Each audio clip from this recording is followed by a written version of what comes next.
A gangland crew linked to caged turf war mob boss Mark Richardson have been jailed for a total of 101 years. 6 hoods with ties to the Edinburgh kingpin were sentenced at the High Court in Glasgow today after being nailed over their out-of-control gangsterism. Michael Heaps and 5 other associates of drug lord Richardson were earlier convicted for a campaign of violence that included murder bids and torching jail guards' cars. One victim of the crime wave in and around Edinburgh was left with a hand hanging off after a machete ambush. Judge Lord Mulholland earlier slammed the gang members for their out-of-control gangsterism, and today they returned to the dock to learn their fate. The crew left 3 petrified victims with gruesome injuries and torched 6 prison officers' cars outside a jail. 25-year-old John Murray, Ryan McGovern and Dale Bald, who are both 33, were among the mob brought down by CCTV and a handwritten note slamming a grass. Meanwhile, a victim of a gang machete attack told how he feared he was going to die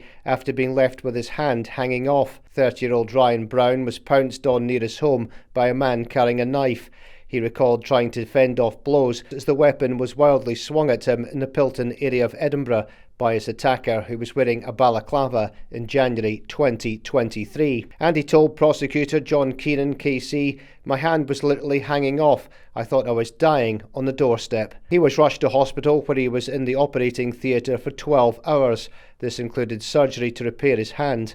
Mr. Brown told the trial he still remains affected by what happened and is expecting further operations. He said speaking about it again was bringing back bad memories. They were convicted alongside 32-year-old Lee Ridgway and Damien Mullen, who's 26, for a series of horror attacks, including the bid to murder Mr. Brown. The crimes occurred in and around Edinburgh in 2022 and 2023. Heaps was jailed for 23 years, having been convicted of 8 charges, including 3 attempted murders and being involved in the fires at HMP Adderwell. Murray was jailed for 17 years for 5 charges, including 2 murder bids. Ridgway was involved in 3 of the attempted murders and the incidents at Adderwell and was given 22 years.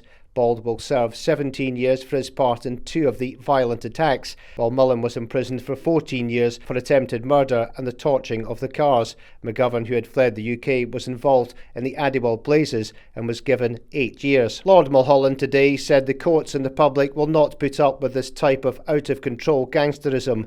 The sentences that I impose are intended to punish and deter you and anyone else who's considering engaging in this behaviour. The message to the public for those that may be contemplating or emulating you is don't, as there will be a very high price to pay. The fire attacks at HMP Adderwell occurred on the 7th of January 2023. A total of 6 vehicles were set alight late at night, designed to intimidate prison staff. The court heard how CCTV footage and forensic evidence helped snare the mob, who had also tried to intimidate a witness by leaving a note calling her a grass. And we told how Heaps' half-brother had his home torched by former Rangers ultra Ross McGill's thugs. Jed Heaps, who's 37, is one of many people targeted by thugs working for Dubai-based McGill, who has been waging war on anyone associated with Richardson's crew as revenge for being ripped off in a cocaine deal. Jed Heaps' flat in Tranent in East Lothian was firebombed on the 13th of June as part of McGill's underworld war. After his brother Michael was convicted last month, an underworld insider said McGill launched his revenge mission after boys working for Michael Heaps bumped him in a cocaine deal. He declared war on all of Richardson's associates, as well as the Daniel crime clan allies. No one can take the moral high ground in any of this. They're all as bad as each other. There's no suggestion Jed Heaps is involved in criminality. McGill from East Kilbride ended up in Dubai after skipping a court case in 2022, which he faced claims of being involved in serious organised crime. Police have arrested 55 suspects as part of Operation Portalage, an ongoing crackdown on gang violence that started in March.